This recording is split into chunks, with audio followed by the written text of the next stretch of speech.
मग पुणे महानगरपालिका नावाने 95,000 रुपये भरण्यात आलेत. हे कॅश मध्ये भरण्यात आलेत आणि कॅश मध्ये महानगरपालिका 1 रुपया देत नाही. कॅश मध्ये पुणे महानगरपालिकेचा असा कोण जादूचा माणूस आला होता की ज्याने 95,000 भरले आणि पुणे महानगरपालिकेच्या नावाने पावती घेऊन गेलाय. पोलीस चौक्यांमध्ये तक्रारी आहेत, सगळे काही केलेलं नाही यांनी. एक शून्य कारवाई झालेली, यांना वर्ण आशीर्वाद आहेत, सत्तेचा आशीर्वाद आहे. पण तुम्ही सत्तेचा आशीर्वाद घेताल, आता जेव्हा जनतेत जाताल ना तर जनता यांना दाखवून देईल की कसं यांनी चुकीचं केलेलं आहे. आणि हे व्हीआयपी आहेत, एकदम व्हीआयपी नगरसेवक आहेत, कॉमन मॅन नाही येते. नगरसेवक असा 5 मिनिटात भेटला पाहिजे. त्यांना 2-3 पी आहेत, तिथल्या सगळ्या नगरसेवकांना कोणालाच भेटत नाही. साहेबांना भेटायचं का? मग साहेबांचा 1 पी, 2 पी, 3 पी असतात. अहो नगरसेवक कशाला म्हणतात? 5 मिनिटात भेट झाली पाहिजे. नमस्कार, मी निखिल सुकरे, नवराष्ट्रामध्ये तुमचं स्वागत आहे. महापालिकेची धामधूम सगळीकडे पाहायला मिळते आणि याच महापालिकेच्या निवडणुकीमधील काही अनोख्या लोकांच्या, काही वेगळ्या लोकांच्या आपण मुलाखती करतो आहोत, जे काम वेगळ्या पद्धतीने करतात किंवा त्यांची छवी वेगळी आहे. आपल्यासोबत एक वेगळी छवी असलेला आक्रमक चेहरा आहे. आपल्याबरोबर अनंत घरात आहेत. प्रभाग क्रमांक 27 मधील आक्रमक चेहरा म्हणून खरं तर त्यांची ओळख आहे. आक्रमक चेहरा म्हणून तुमची ओळख आहे. गेल्या काही दिवसांमध्ये तुम्ही धीरज घाटेंवरती सातत्याने आरोप करत आहात. त्यांनी वीज चोरी केली म्हणून तुम्ही पत्रकार परिषद सुद्धा घेतली होती. हे आरोप कशाच्या जोरावर करतात? कसं आहे, पुणे महानगरपालिकेचे हे गेले 3 टर्म नगरसेवक आहेत, घाटे परिवार. त्याच्या आधी त्यांच्या वहिनी होत्या आणि त्यानंतर आता ते स्वतः होते. ह्याच्या 5 वर्षापूर्वी, मागचे 15 वर्ष आणि मधले 3 वर्ष प्रशासनाच्या, असे जो 15 आणि 3 18 वर्ष थोडक्यात त्यांनी सत्ता इथं भोगली. मग 18 वर्षात तुम्ही आमच्या प्रभागात फिरले तर एकदम दयनीय अवस्था आहे. आता दुसरी, तुम्ही जो महत्वाचा विषय घेतला वीज चोरीचा, वीज चोरीचा मुद्दा का महत्वाचा आहे घेणं? कारण ते ज्या कार्यालयामध्ये बसतात, साने गुरुजी नगर मधल्या, ते कार्यालय, साने गुरुजी नगर मधलं कार्यालय, ती पूर्ण जागा ही भानुदास गेसगे व्यायामशाळा अशी म्हणून आहे. त्या भानुदास गेसगे व्यायामशाळेचं 3,500 स्क्वेअर फूटची 2 मजली बिल्डिंग आणि खाली 700 स्क्वेअर फूटचं व्यायामशाळेचं ऑफिस. व्यायामशाळेचं कुठलं 750 स्क्वेअर फूटचं ऑफिस असतं का? हा सर्वात मोठा प्रश्न मला इथं पडलाय. त्याच्यामध्ये भाजप शहराध्यक्ष बसतात, त्यांची मोठी 500 स्क्वेअर फूटची बसायची व्यवस्था जी कार्यकर्त्यांसाठी, आणि मागे आरामासाठी एक वेगळी रूम. असं व्यायामशाळेचं ऑफिस असतं का? तर नाही. तर हे त्या एका नेत्याचं ऑफिस आहे जे महानगरपालिकेच्या जागेमध्ये त्यांनी ठेवलेलं आहे. आता हे आम्ही कसं उघडी आणलं तर आम्ही मार्च महिन्यामध्ये एक माहिती अधिकार टाकला होता. त्याच्यामध्ये आम्ही एक साधा प्रश्न विचारला होता की आमच्या प्रभागामध्ये ज्या ह्या 3 व्यायामशाळा आहेत, त्या 3 व्यायामशाळांचे तुम्ही जर काही करारनामे केले असतील मालमत्ता विभागाने किंवा क्रीडा विभागाने, त्याचे डॉक्युमेंट आम्हाला भेटावे. ह्याच्याशी निगडीत काही भाडं चालू असेल पुणे महानगरपालिकेला, ती माहिती मिळावी. आणि ह्या कधी बांधल्यात ह्याचे काही डॉक्युमेंट मिळावे. तुम्हाला आश्चर्य वाटेल, बांधकामाच्या फाईली गायब आहेत. फाईलच गायब? बांधकामाच्या फाईलीच गायब आहेत. कार्य आम्हाला असं लिहून दिलंय त्यांनी माहिती अधिकारामध्ये की फाईल भेटल्यानंतर तुम्हाला आम्ही कळवू. हे कुठला प्रश्न आहे? पैसे यांच्या घरचे आहेत का? हे पैसे नागरिकांचे आहेत, करोडरुपये लोक मतदारांचे आहेत. एवढे पैसे असणारे, एवढी महानगरपालिका, 10,000 कोटीची महानगरपालिका, आपल्या सगळ्यांचे पैसे आहेत त्यामध्ये. आणि ह्या 10,000 कोटीच्या महानगरपालिकेमधून अशा आमच्या प्रभागामध्ये 3 व्यायामशाळा बांधण्यात आल्या होत्या. त्या 3 व्यायामशाळेच्या बांधकामाच्या फाईल नाहीयेत. गोरगरिबांनी बिल्डिंग बांधली, जरा अनधिकृत एखादा मजला बांधला असेल किंवा खिडकी बांधली तर बांधकाम विभाग येऊन पाडतं. आम्ही ह्या विभागामध्ये अजून एक प्रश्न विचारला की यांचे प्लॅन सँक्शन केलेत का तुम्ही बिल्डिंग बांधताना, काय केलंय का? ते सुद्धा नाही. आता तुम्हाला अजून याच्या पुढचं वेगळं ह्याच गोष्टीमधलं सांगतो. साने गुरुजी नगर मध्ये जी भानुदास गेसगे व्यायामशाळा आहे ही आंबिलवाड्याच्या जागेत बांधलेली आहे. म्हणजे थोडक्यात पुणे महानगरपालिकेने सदर जागेमध्ये अतिक्रमण केलेलं आहे. हे मी नाही सांगत, हो महानगरपालिकेनेच केलं. आणि तेव्हा नगरसेवक होत्या माननीय मनीषाताई घाटे, यांच्या माध्यमातून झालं. आता हे कसं, तर ह्यांच्याच मंडळाचे कार्य अहवाल तुम्ही चेक करा. त्यावेळीचे सुधीरजी मुनगंटीवार यांच्या हस्ते भूमिपूजन झालंय, यांच्या हस्ते ओपनिंग झालेलं सदर जागेचं. हे फोटो आहेत, कोर्टामध्ये सादर केलेले आहेत आम्ही. ह्याच्यामध्ये पुणे महानगरपालिका, महावितरण आणि घाटे परिवारातले हे जे 2 नगरसेवक झालेत यांच्या विरोधामध्ये 420 दाखल झालेली, कोर्टामध्ये 2 तारखा पडलेल्या आहेत. मग असं असताना सुद्धा वीज चोरी कशी घडली तर 2011 पासून ह्या प्रॉपर्टी आहेत. 2011 पासून साने गुरुजी नगर मधली भानुदास गेसगे व्यायामशाळा आहे. 2011 पासून ते आता 2025 चालू आहे. 2025 पर्यंत ही प्रॉपर्टी महानगरपालिकेच्या ताब्यात नव्हती. आम्हाला माहिती अधिकाऱ्याने सांगितलं की ही आमच्या ताब्यात नाही, मग कोणाच्या ताब्यात आहे? आणि मंडळाच्या अहवालामध्ये काय लिहितात ते साने गुरुजी मंडळ संचलित मान्य धीरजजी घाटे यांच्या मार्गदर्शनातून चाललेली आदर्श व्यायामशाळा. ते फोटो आहेत आमच्याकडे, अहवाल आहेत आमच्याकडं. मग असं करतात कसं काय? महानगरपालिकेचे अधिकारी झोपलेत का? त्याच्यामध्ये मोठ्या प्रमाणात भ्रष्टाचार झालेला आहे, मुलांकडनं पैसे घेतलेले आहेत. तिथं जी वीज चोरी झाली, आता एखादी प्रॉपर्टी आपण छोटं ऑफिस घेतलं किंवा आपलं घर, रोज आपल्याला वीज बिल भरावं लागतं का नाही तर कापतात. 500 रुपयासाठी गोरगरिबाची लाईट बिल कापता तुम्ही महावितरणवाले. इथं मागच्या 13 वर्षापासून 2011 ते 25 पर्यंत वीज चोरी होत होती. एवढी मोठी व्यायामशाळा चालते 3,500 स्क्वेअर फूटची. तिथे खाली ऑफिस चालतं, एसी आहेत, ह्याच्यामध्ये LED बल्ब आहेत, रनिंगच्या मशिनरी आहेत इलेक्ट्रिकच्या. मग एवढं सगळं असताना त्याला किती वीज बिल यायला पाहिजे? माझ्या नॉलेजनुसार मी जे कॅल्क्युलेशन केलंय याच्यानुसार कमीत कमी 1 लाखाच्या दरम्यान व्यायामशाळेचं लाईट बिल यायला पाहिजे. आणि त्या कार्यालयात तेवढं वापर आहे. आपल्या घराचं 1,500, 2,000 हजार आणि 3,000 लाईट बिल यायला लागलंय. हे कमर्शियल यूज आहे. मग असं असताना महावितरणची लोक, पुणे महानगरपालिकेची लोक करत काय होती? जेव्हा आम्ही आवाज उठवला, ह्याच्या बातम्या झाल्या, तेव्हा मे महिन्यामध्ये यांनी ती ताब्यात घेण्यासाठी प्रक्रिया केली. एका दिवसात ताबा पावती गेली. विश्राम बागने क्रीडाला, मालमत्तेने क्रीडाला, अशा ताबा पावत्या झाल्या. मग इतके दिवस काय करत होते? आता झालेली इतक्या वर्षाची वीज चोरी, याचं कॅल्क्युलेशन केलं आम्ही एका वीज ठेकेदाराकडनंच. कोटी रुपयामध्ये साहेब विजेचं कॅल्क्युलेशन झालं. हे सगळे बल्ब, एक बल्ब मोजले आम्ही. कारवाई पंखे मोजले. वेळेवर का होत नाही? मग कारवाई का होत नाही? तुम्ही आता पाठपुरावा केला. आम्ही पाठपुरावा केला. शेवटी सत्ता कोणाची आहे? केंद्रापासून, राज्यापासून खालपर्यंत. आणि बोललं की त्यांच्या विरोधात होतात. आता आम्ही गोरगरीब कार्यकर्ते, आमच्या विरोधात काय करणार ना सामान्य कार्यकर्त्याला? पण आम्ही शांत बसणार आहे का? तुम्ही एवढं चुकीच्या प्रभागामध्ये चाललंय तर आम्ही थांबणं गरजेचं आहे का? नाही थांबणार ना. कारण काय आहे, एवढी मोठी वीज चोरी झालेली आहे. ही एका जागी नाही झाली. आता ही 11 वर्ष कॉलनीमध्ये झालेली आहे. दुसरी लोकमान्य नगर सारखा जो विषय एवढा पेटला होता, या लोकमान्य नगर मध्ये सुद्धा एक व्यायामशाळा आहे. ती समाज मंदिर म्हणून असलेली जागा आहे. त्याचा प्लॅन आहे माझ्याकडे, डॉक्युमेंट आहेत. त्याच्यावर यांनी एक व्यायामशाळा बांधली. तिची सुद्धा वीज बिल भरलं नाही. म्हणजे वीज अशीच चोरून वापरत होते. काय गार्डनच्या ह्याच्यातनं लाईट घेतले होते आकडे टाकून. पण आता मला सांगा, हे त्याचं बिल त्याला हे सगळं केल्यानंतर, आणि अजून एक तिसरी व्यायामशाळा आहे नवी पेठेमध्ये, 17 नंबर शाळा आहे पुणे महानगरपालिकेची. तिथं 3 मजली बांधलेले आहे. त्यामध्ये अभ्यासिका आणि व्यायामशाळा, त्याचं पण अशा दोन्ही. अहो, या तिन्हीच्या वीज चोरी झाल्या. आणि तुम्हाला आश्चर्य सांगतो एकदम, ज्यांनी हे सगळे वापर केले 8-8, 10-10 वर्ष, त्यांनी 1 रुपया भरला नाही. पुणे महानगरपालिकेला वीज चोर घोषित केलं यांनी. म्हणजे कसं आलं तर शिक्षण मंडळा, आता ही 17 नंबर शाळेतली जी प्रॉपर्टी आहे, ह्याचं आम्ही बाहेर आल्यावर तिथं महावितरणची लोक गेली, वीज कट केली, आणि त्याचं जे बिल आहे आणि दंडासहित 2 लाखाच्या दरम्यान 1,81,000 रुपये बिल लावलं शिक्षण मंडळाला. म्हणजे कोण शिक्षण मंडळ कोणाचं? पुणे महानगरपालिकेचं. म्हणजे पुणे महानगरपालिका तिथं वीज चोर ठरली. लोकमान्य नगर मध्ये तसंच केलं यांनी. 2 लाखाच्या दरम्यान तिथं वीज चोरी झाली. आणि कॉलनीमध्ये मान्य असल्यामुळे 95,000 सेटल केला विषय. पण हे सगळे पैसे कुणी भरले? पुणे महानगरपालिकेने भरले. आता कॉलनी मधला विषय तर एकदम त्याच्या पुढचा वेगळा आहे. कॉलनीत जे 95,000 रुपये भरलेत ना, महावितरणनी, पुणे महानगरपालिका नावाने 95,000 रुपये भरण्यात आलेत. हे कॅश मध्ये भरण्यात आलेत. आणि कॅश मध्ये महानगरपालिका 1 रुपया देत नाही. कॅश मध्ये पुणे महानगरपालिकेचा असा कोण जादूचा माणूस आला होता की ज्याने 95,000 भरले आणि पुणे महानगरपालिकेच्या नावाने पावती घेऊन गेलाय? हे पण विचारलं मी महानगरपालिकेला. हे 95,000 तुम्ही कसे भरले आणि कॅश कोणा थ्रू भरले याची आम्हाला माहिती द्या.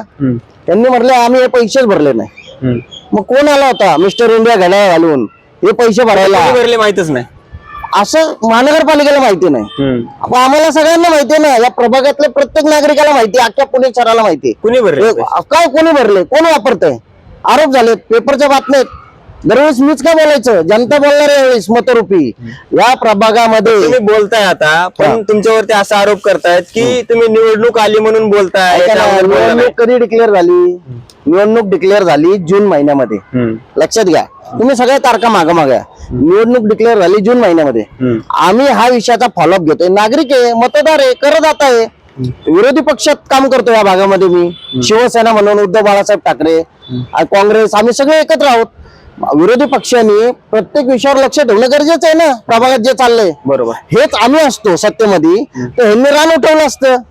अहो आम्ही रान उठून सुद्धा यांच्यावर काही कारवाई झालेली नाही. पोलीस चौक्यांमध्ये तक्रारी आहेत, सगळे काही केलेलं नाही यांनी. एक शून्य कारवाई झालेली. यांना वर्ण आशीर्वाद आहेत, सत्तेचा आशीर्वाद आहे. पण तुम्ही सत्तेचा आशीर्वाद घेताल, आता जेव्हा जनतेत जाताल ना तर जनता यांना दाखवून देईल की कसं यांनी चुकीचं केलेलं आहे. आता हा झाला वीज चोरीचा विषय. अजून तुम्हाला आमच्या प्रभागामधले अनेक विषय आहेत. व्यायामशाळा यांच्या अनधिकृत ताब्यात होत्या, यांनी ताब्यात घेतल्या नाही. नंतर मे महिन्यामध्ये अग्रीमेंट करून ती त्याच मंडळाने ताब्यात घेतली. हे एक नवीन आश्चर्य झालं. 11 महिन्यासाठी त्याच मंडळाला दिलं. आता त्याच मंडळाला दिल्यानंतर त्यात पण एक गडबड अशी झाली की त्यामध्ये खोटा उपाध्यक्ष देण्यात आला मंडळाला. मंडळाचे उपाध्यक्ष हे त्याच मंडळामध्ये काम करणारे आणि त्यावेळीचे माजी भाजपचे नगरसेवक होते धनंजय विष्णू जाधव. पण त्यांना न देता, त्यांचं नाव न लावता माननीयांनी जे घाटे साहेब जे अध्यक्ष होते मंडळाचे, त्यांनी एक खोटा मुलगा, तरुण मुलगा आहे 25 वयाचा, त्याला उपाध्यक्ष म्हणून नेमणूक केली त्यांच्या पत्रावर आणि ते डॉक्युमेंट सबमिट केले त्यांनी. आणि त्याच्यावर शिक्षण मंडळाच्या उपायुक्त त्यावेळेच्या किशोरी शिंदे मॅडम होत्या, यांनी जाऊन निबंधक कार्यालयामध्ये रजिस्टर डॉक्युमेंट केलं. महानगरपालिकेचं काम नाहीये. ज्या मंडळाला आपण प्रॉपर्टी देतोय त्यांचे किमान 3-4 वर्षाचे ITR बघितले पाहिजेत. त्या मंडळाचा हा खरंच उपाध्यक्ष आहे का, त्या मंडळाचं ट्रस्ट डीड बघितलं पाहिजे, त्यामध्ये अध्यक्ष उपाध्यक्ष कोण कोण आहेत, ट्रस्टी कोण आहेत, त्याचा काही ठराव बिराव झालेत काही बघा पाहिजे होतं का नव्हतं पाहिजे बघायला. तुम्ही सामान्य माणसाला प्रत्येक अटी शर्ती घालता, निवडणुकीत फॉर्म भरताना अटी शर्ती घालता आणि तुम्ही त्या छोट्याशा गोष्टी अटी नाही करत. आणि 3,500 स्क्वेअर फूटची प्रॉपर्टी असलेली पुणे महानगरपालिकेची सदाशिव पेठेतली, पुणे 30 सदाशिव पेठ SP कॉलेजच्या मागे असलेली ही प्रॉपर्टी किती रुपयांनी भाड्याने दिली असेल अंदाज? एक सदाशिव पेठेत तुम्ही ऑफिस घेतलं ना, एक हॉल किचन, तरी तुम्हाला 20-25 हजार रुपये कमर्शियलला भाडं लागतात. 20,000 रुपयामध्ये दिली 3,500 स्क्वेअर फूटची प्रॉपर्टी. साहेब कुठं आहात आपण आणि जनता कुठं आहे?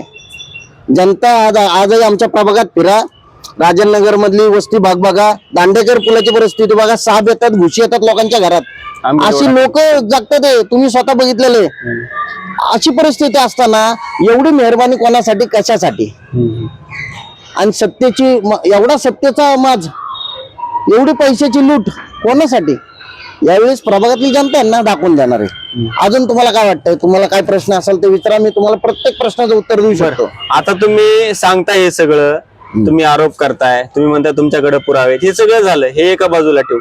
आता तुम्ही स्वतः एक उमेदवार आहात, या सगळ्या गोष्टी करत असताना काय उपाययोजना करणं गरजेचं आहे असं वाटतं तुम्हाला? कारण हा प्रभाग जो आहे तो मेन वस्त्यांचा प्रभाव आहे. इकडे झोपडपट्टी आहे, इकडे आंबीलोड आहे. या भागामध्ये तुम्ही सांगताय घुस निघते, उंदीर निघतात, साप निघतात. हे सगळं करण्यासाठी काय काय उपाययोजना तुम्ही आखलेल्या आहेत? तुम्ही काय करणार आहेत? इतरांवर झालंच बोलणं, तुमचं काय नियोजन आहे? हे बघा, इतरांवर बोलणं झालं असं आपण म्हणू शकत नाही. त्यांनी सत्ता भोगली आहे, त्यांना प्रश्न विचारणं विरोधकाचं काम आहे. मी परत सांगतो, त्यांच्या जागी आम्ही असतो, त्यांनी रान माजवलं असतं. आम्ही बोलतोय, आम्ही प्रयत्न करतोय, संविधानिक पद्धतीने तक्रारी दिल्या, सगळ्या दिल्यात, पण यांनी काही केलेलं नाही. आता आंबीलवाड्याचं नाव मागाशी तुम्ही घेतलं, या आंबीलवाड्याच्या सीमा भिंतीसाठी आपल्या पुण्याचे जे खासदार आहेत मुरले यांना, यांनी 200 कोटी रुपये येणार म्हणून सगळीकडे बॅनर लावले होते. तुम्हाला आठवतंय का? कुठे गेले ते 200 कोटी रुपये? खासदारकी झाली, आमदारकी झाली, अहो नगरसेवक आली. परवा फडणवीस साहेब पुण्यात येऊन गेले, 3,600 कोटीच्या भूमिपूजन करून गेले प्रोजेक्टचा. अनेक शेवटच्या आचारसंहितेच्या शेवटच्या दिवशी 3,600 कोटी रुपयाचं सगळं त्यांनी काय उपाययोजनांचं ओपनिंग केलं. आमच्या आंबीलवाड्याच्या सीमा भिंतीचा उल्लेख नाही त्यामध्ये. माझ्या प्रभागातल्या आंबीलवाड्याच्या सीमा भिंतीचा उल्लेख सुद्धा नाही. कुठे पैसे गेले? कोणासाठी एवढे 3,600 कोटीच्या कसल्या उपाययोजना केल्या तुम्ही?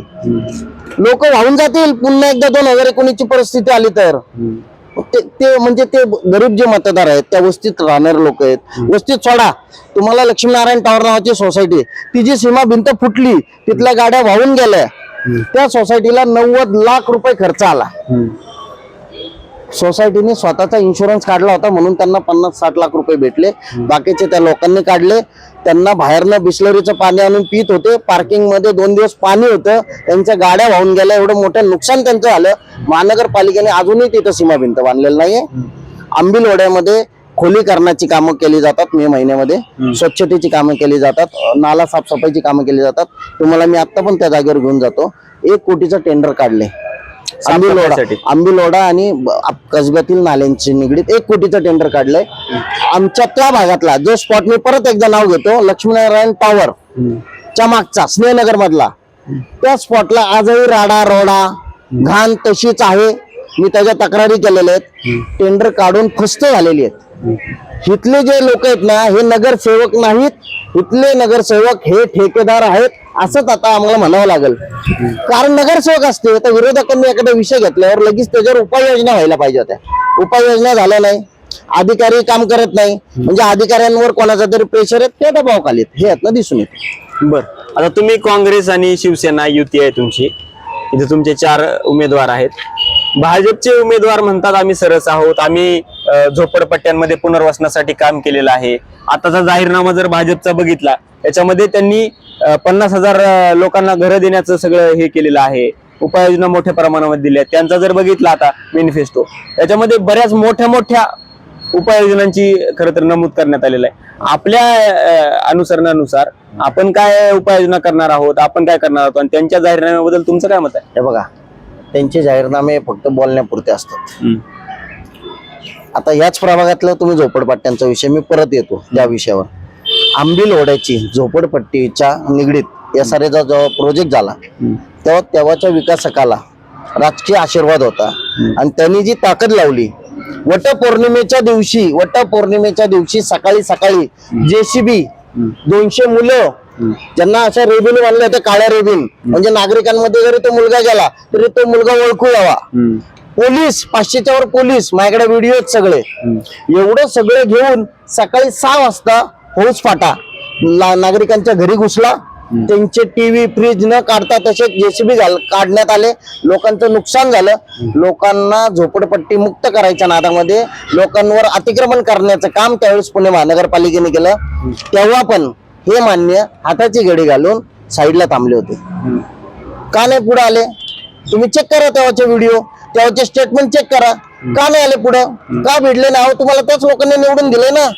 त्यावेळेस शिवसेना म्हणून आम्ही उभे राहिलो, लढलो. त्यावेळी महाविकास आघाडी होती, आम्ही सगळ्यांनी साथ दिली. त्या लोकांच्या पुनर्वसनासाठी नुसता लढा नाही दिला, तिथं जागेवर लढा नाही दिला, तर आम्ही कोर्ट कचऱ्या केल्या.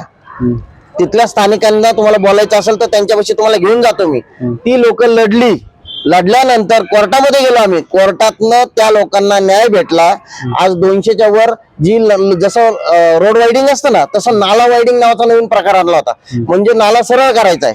नाला सरळ करायचा आहे म्हणून तिथं जी घरं जाणार 150-200 घरं, त्यांना डायरेक्ट तिथून उचलणार आणि भाडे तत्वावर टाकणार. म्हणजे 400 रुपयांनी तुम्ही डुक्कर खिंड किंवा आजूबाजूला जे SR आहेत तिकडे तुम्हाला शिफ्ट करणार. मालकी हक्काची घरं वर खाली बांधलेली आहेत. लोकांनी कष्टाने घेतली, धुणी भांडी करून, रिक्षा चालवून, कचरा वेचून अशी लोकांनी घरं बांधली होती. ती पाडण्यात आली आणि त्यांना मालकी तत्वाचं घर न देता 400 रुपये भाड्याने SRA मध्ये दुसरीकडे शिफ्ट करत होते. तो आम्ही लढा दिला. त्या लोकांना आज मालकी हक्काची घरं आम्ही करून घेतली. त्यावेळेसच्या आज त्या विरोधी आज सत्तेमध्ये येऊन बसल्यात, तरी मी मुद्दाम नाव घेईन कारण ताईंनी त्यावेळेस माझ्या मागे उभा राहिल्या होत्या.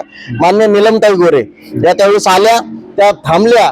मान्य उद्धव साहेबांनी आदेश दिला होता, त्यावेळेस स्टे दिला 12 वाजेपर्यंत. मी लढलो, आम्ही सगळे लढलो, झोपडपट्टी वासी तिथले लढले, आम्हाला विजय भेटला. आज त्या सगळ्यांना घरं भेटतात आणि ते सगळे तिथे शिफ्ट झाले.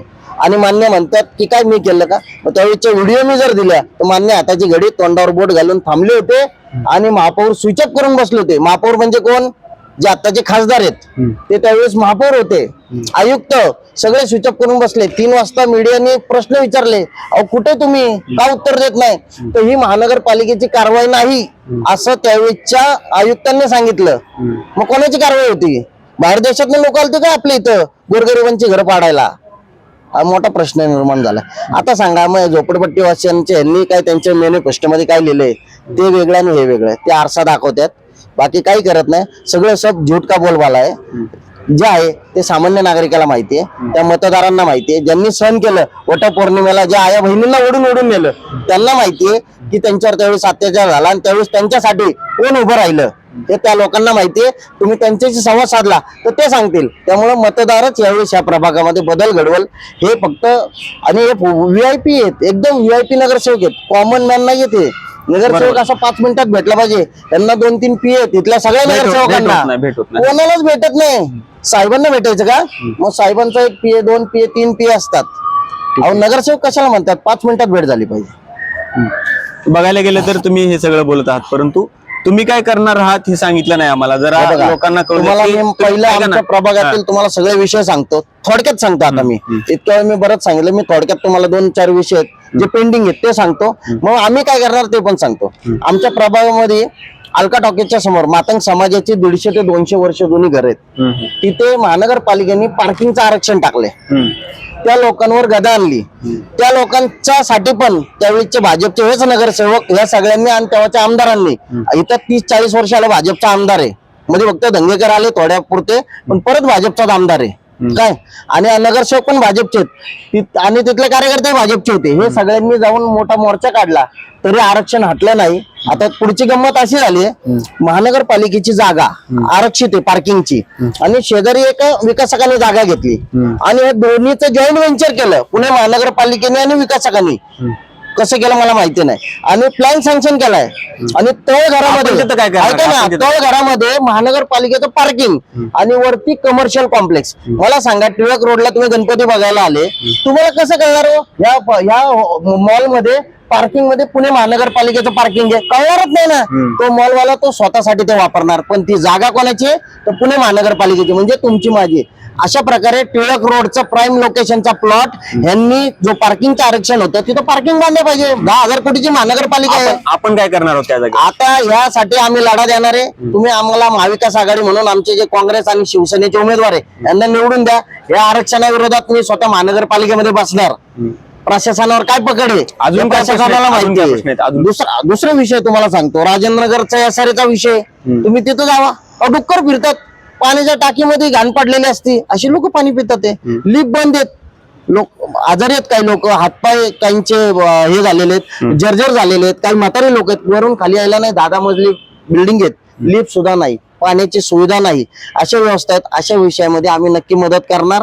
ऑलरेडी आम्ही झोपडपट्टी वासियांसाठी लढलेलो आहे, त्यामुळे ह्यामध्ये आम्ही नक्की मदत करू. अलका टॉकीचा विषय मी तुम्हाला सांगितला, प्रभागातल्या आरक्षणाचा सांगितला, लोकमान्य नगर. आता सुशिक्षित मतदार यांनी बॅनर लावले होते, धन्यवाद फडणवीस साहेब. आता यांनी काय केलं, स्वतः नाही लावले तर तिथल्याच लोकांना लावले, म्हणजे कोणी जरी विरोधात गेलं तर त्याच लोकांवर कारवाई होईल. एवढे शार्पली डोकं चालतं यांचं. अहो हो, पण तुम्हीच आरक्षण या लोकमान्य नगरवर स्टे कोणी दिला होता?